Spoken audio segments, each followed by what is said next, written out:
Back to Sushma vlogs. ನಾವಿವತ್ತು ಈವ್ನಿಂಗಿಂದ vlog start ಮಾಡತ್ತೀನಿ. ಯಾಕಂತಂದ್ರೆ ನಾವಿಲ್ಲಿ ಬಂದು ಆಲ್ಮೋಸ್ಟ್ 10 days ಆಯಿತು. ನಾವಿನ್ನೂ ಜಾಸ್ತಿ ಅಷ್ಟೇನು ಎಕ್ಸ್ಪ್ಲೋರ್ ಮಾಡಿಲ್ಲ ಇಲ್ಲಿ.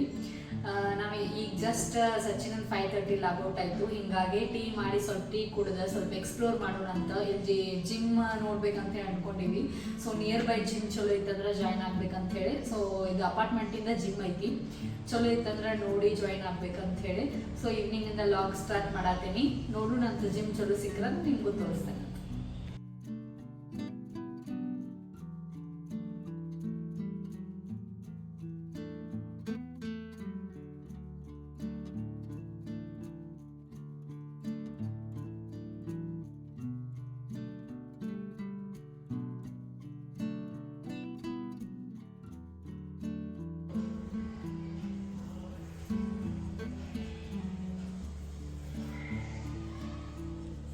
ಜಿಮ್ ಹೋಗೋರೆಲ್ಲರೂ ಚಾಲೆಂಜ್ ಮಾಡ್ತಾರೆ, like 21 day challenge, no sugar challenge ಎಲ್ಲ. ನಮ್ಮಲ್ಲಿ ಜಾಸ್ತಿ ಡಬ್ಬಿ ಗಂಟೆ ಶುಗರ್ ಹಾಕಿ ಚಾ ಮಾಡ್ತೀವಿ. ಇಷ್ಟೆಲ್ಲ ಮಾಡಿ ಜಿಮ್ ನೋಡಕ್ಕೆ ಹೋಗ್ತೀವಿ.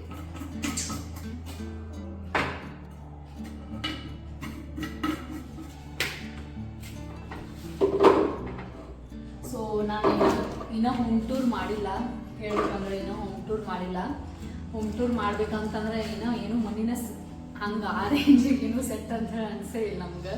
ಸೊ ನಾರ್ಮಲ್ ಆಗಿ ಎಫ್ಟಿ ಹೋಮ್ ಟೂರ್ ಮಾಡೀನಿ, ರೀಲ್ಸ್ ಒಳಗೆ ಹಾಕೀನಿ. ನಿಮ್ಗೆ ಏನರ ಮನಿ ನೋಡೋದಿತ್ತಂದ್ರೆ ರೀಲ್ಸ್ ನೋಡ್ರಿ.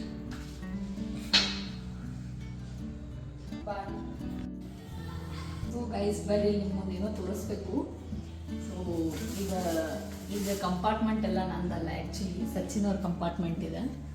ಸೊ ಇದು ನೋಡ್ರಿ, ನೀವು ಶಾಕ್ ಆಗ್ತೀರಿ. ಆ್ಯಕ್ಚುಲಿ ಇದು ಎಲ್ಲಿಂದ ಬಂದೈತಂದ್ರೆ ಕೋಳಿಗುಡ್ಡಿಂದ ಬೆಂಗಳೂರಿಗೆ ಬಂದೈತಿ. ಅಂದರೆ ನಾವು ಇವ್ರು ಸಣ್ಣವ್ರಿದ್ದಾಗ ಶುಕ್ರವಾರ ಎಲ್ಲ ಸಂತೆ ಒಳಗೆ ತೊಗೊಂಬಂದು ಬಿಸ್ಕೆಟ್ ತಿಂತಿದ್ರಂತ. ಸೊ ನಮ್ಮ ಅತ್ತಿ ಈಗೂ ಕಂಟಿನ್ಯೂ ಮಾಡ್ಯಾರ ಅದನ್ನ.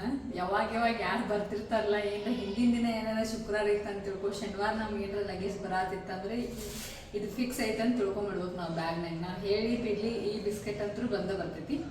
ಸೊ ಇದು ಸಚಿನ್ ಅವ್ರಿಗೆ ಭಾಳ ಲೈಕ್ ಆಗ್ತೈತಿ. ಅವ್ರೊಬ್ಬರ ಜಾಸ್ತಿ ತಿಂತಾರೆ.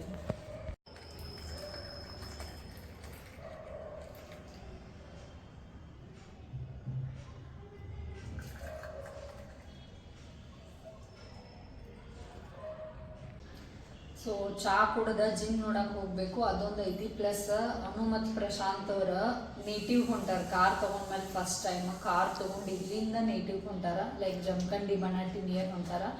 ಸೊ ಅವ್ರಿಗೂ ಇನ್ನು ಆಲ್ಮೋಸ್ಟ್ ಒಂದು 3 to 4 days ಅವ್ರು ಬರೋಂಗಿಲ್ಲ. ಹೀಗಾಗಿ ಅವ್ರಿಗೆ ಒಂದ್ಸಲ ಭೇಟಿಯಾಗಿ ವಾಪಸ್ ಮನೆಗೆ ಬಂದ. ಇವತ್ತು ಬೆಂಡೆಕಾಯಿ ಪಲ್ಯ ಮತ್ತು ಚಪಾತಿ ಮಾಡ್ಬೇಕಂತ ಅಂತ ಆಫ್ಟರ್ ಲಾಂಗ್ ಟೈಮ್ ಅಂದ್ರೆ ಒಂದು 3-4 months ಆದ್ಮೇಲೆ ನೇಟಿವ್ ಹೊಂಟಾರ. ನಮಗೂ ಕರೆದ್ರೆ ಆ್ಯಕ್ಚುಲಿ ಅವ್ರ ಜೊತೆ ಬಾ ಅಂಥೇಳಿ. ಬಟ್ ನಾವು ರೀಸೆಂಟಾಗಿ ಶಿಫ್ಟ್ ಆಗಿವಿ. ಈಗ ಒಂದು 10 days ಆಯಿತು. ಮತ್ತು ಅತ್ತಿ ಮಾಮನೂ ಬರೋರಿದ್ರು ಇನ್ನೊಂದು 15 days ಬಿಟ್ಟ. ಹಾಗಾಗಿ ನಾವು ಕ್ಯಾನ್ಸಲ್ ಮಾಡಿದ್ವಿ ಪ್ಲ್ಯಾನ್, ಅವರ ಬರ್ತಾರಂಥೇಳಿ. ಸೊ ನೆಕ್ಸ್ಟ್ ಟೈಮ್ ಹೋಗೋದಾದ್ರೆ ಹೋಗ್ತೀವಿ.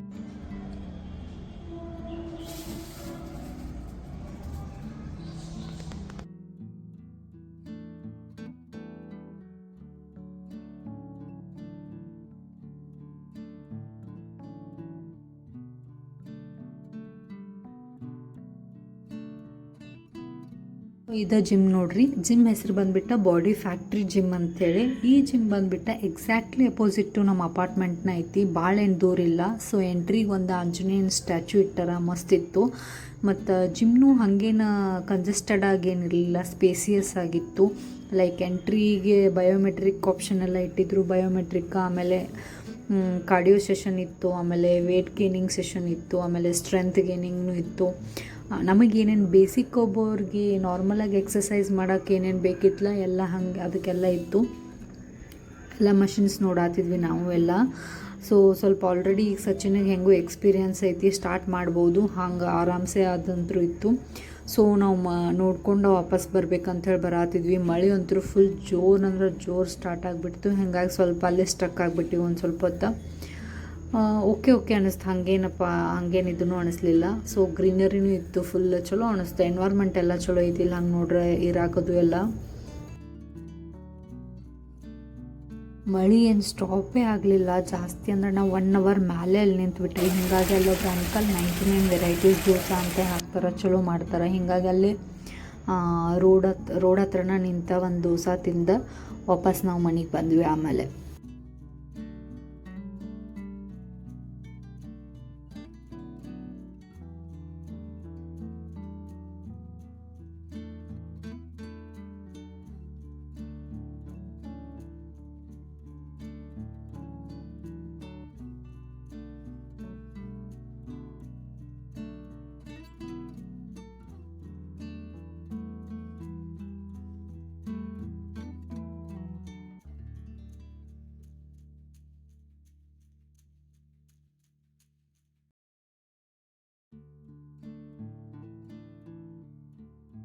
ಸೊ ಜಸ್ಟ್ ಜಿಮ್ ನೋಡಿ ಮನೆಗೆ ಬಂದೀವಿ, ಫುಲ್ ತೋರಿಸ್ಕೊಂಡು ಬಂದೀವಿ. ಅಲ್ಲಿಂದ ಜಿಮ್ ನಂಗಂತೂ ಚಲೋ ಅನಿಸ್ತು, ನೋಡೋಕ್ಕೆಲ್ಲ ಚಲೋ ಇತ್ತು. ಬಟ್ ಅಲ್ಲಿ ಹೋಗಿ ಸ್ಟಕ್ ಆಗಿಬಿಟ್ಟಿವಿ ನಾವು.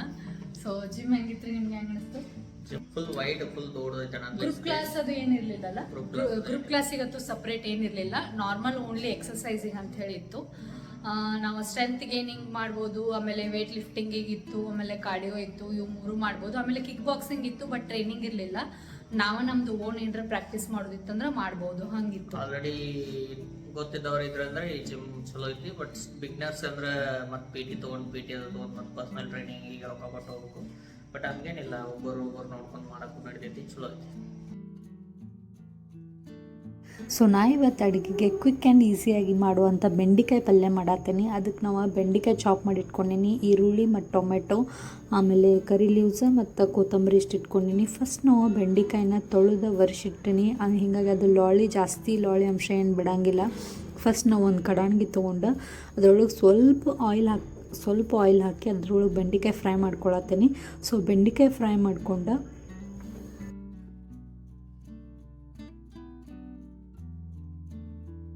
ಕಡಾಣಿಗೆ ಸ್ವಲ್ಪ ಎಣ್ಣೆ ಹಾಕಿ ಅದ್ರೊಳಗೆ ಮತ್ತು ಜೀರಿಗೆ, ಸಾಸಿವೆ, ಆಮೇಲೆ ನಾವೇನು ಹೆಚ್ಚಿಟ್ಕೊಂಡಿವಲ್ಲ ಅದು ಸ್ವಲ್ಪ ಬ್ಯಾಳಿನೂ ಯೂಸ್ ಮಾಡತ್ತನ್ನ, ಅದ್ರಾಗ ಸ್ವಲ್ಪ ಟೇಸ್ಟ್ ಬರ್ತೈತೆ ಅಂಥೇಳಿ ಸ್ವಲ್ಪ ಬ್ಯಾಳಿ ಹಾಕಿ ಜೀರಿಗೆ, ಸಾಸಿವೆ, ಆಮೇಲೆ ಈರುಳ್ಳಿ ಮತ್ತು ಕರಿ ಲೀವ್ಸ್ ಹಾಕಿ ಫ್ರೈ ಮಾಡ್ಕೊಂಡ್ರೆ ನಾವೇನು ಹುರಿದು ಇಟ್ಕೊಂಡಿವಲ್ಲ ಆ ಬೆಂಡೆಕಾಯಿ ಅದ್ರೊಳಗೆ ಹಾಕಿ ಫ್ರೈ ಮಾಡ್ಕೊಂಡ್ರೆ ಸೊ ರುಚಿಗೆ ತಕ್ಕಷ್ಟು ಉಪ್ಪು ಮತ್ತು ಖಾರ ಹಾಕಿದ್ರೆ ರೆಸಿಪಿ ಕಂಪ್ಲೀಟ್. ಫುಲ್ ಈಸಿ ಐತಿ. ಆಮೇಲೆ ಚಪಾತಿ ಜೊತೆ ಅಂತೂ ಮಸ್ತ್ ಅಂದ್ರೆ ಮಸ್ತ್ ಸೊ ಚಪಾತಿ ಜೊತೆ ಅಂತೂ ಮಸ್ತ್ ಅಂದ್ರೆ ಮಸ್ತ್ ಕಾಂಬಿನೇಷನ್ ಆಗಿರ್ತೈತಿ. ನೀವು ಒಂದ್ಸಲ ಈ ರೆಸಿಪಿ ಟ್ರೈ ಮಾಡಿರಿ, ಹೆಂಗಾಗೈತೆ ಅಂತ ಹೇಳೋದನ್ನ ಮರೆಯೋಕೆ ಹೋಗ್ಬೇಡ್ರಿ.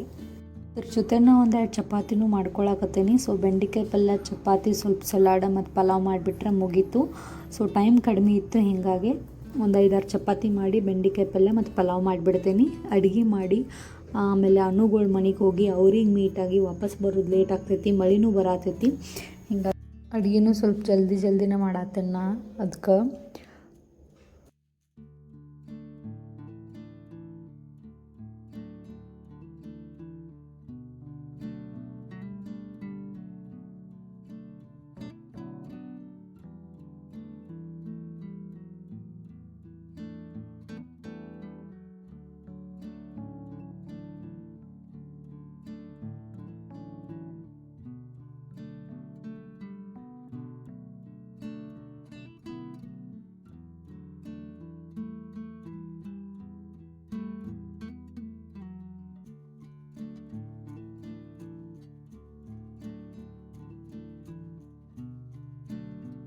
ಇದಾಗಿತ್ತು ಇವತ್ತಿನ ವಿಡಿಯೋ. ಈ ವಿಡಿಯೋ ಏನಾರ ನಿಮಗೆ ಲೈಕ್ ಆಗಿತ್ತಂತಂದ್ರೆ ವಿಡಿಯೋ ಲೈಕ್ ಮಾಡಿ, ಶೇರ್ ಮಾಡಿ, ಸಬ್ಸ್ಕ್ರೈಬ್ ಮಾಡಿ. Thank you for watching. Love you all. Good night.